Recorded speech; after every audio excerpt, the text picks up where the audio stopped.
سجن قارة، أو كما يعرف بحبس قارة، هو واحد من أكثر المعالم التاريخية إثارة للجدل بالمغرب، ويقع في مدينة مكناس، وقد أصبح اليوم رمزا للغموض والأسرار. يعتبر سجن قارة من أبرز المعالم المعمارية بالمدينة، ويحاكي الكثير من الأساطير والقصص الشعبية التي تحيط به. سجن قارة يعود إلى القرن الثامن عشر، حيث أسس خلال حكم السلطان المولى إسماعيل.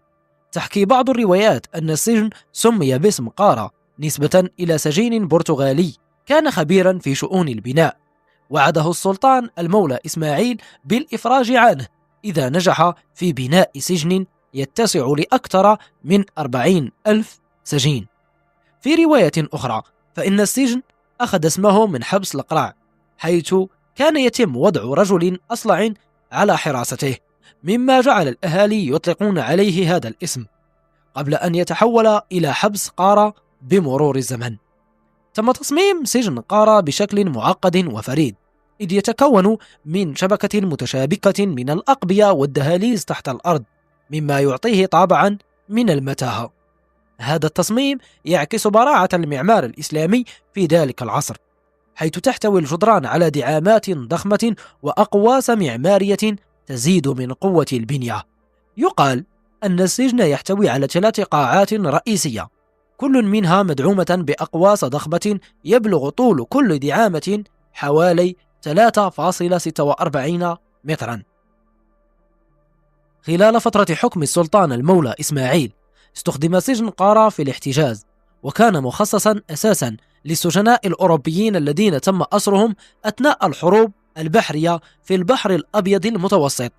ولكن بعد فترة من الزمن ومع تغير الظروف السياسية تحول السجن إلى مخزن للأطعمة، مما أضاف بعدا آخر إلى تاريخ هذا المعلم التاريخي.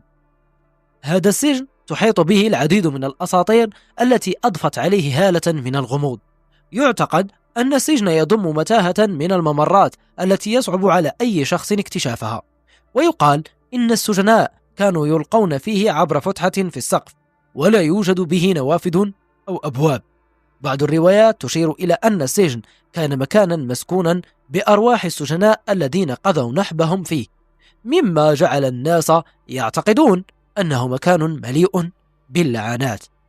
في تسعينيات القرن العشرين تم إغلاق سجن قارة من قبل السلطات المغربية، لكنه لا يزال يشكل لغزا تاريخيا لم تكشف جميع أسراره بعد. ورغم أن السجن أصبح غير مخصص للاستخدام، فإن القصص والأساطير التي أحيطت به لا تزال تثير فضول الكثيرين. سجن قارة يمثل مشهدا فريدا في تاريخ المغرب، سواء من الناحية المعمارية أو التاريخية. اليوم يظل هذا السجن مصدرا للإلهام والتساؤلات، ويستمر في جذب انتباه الزوار الباحثين عن الغموض والتاريخ المجهول.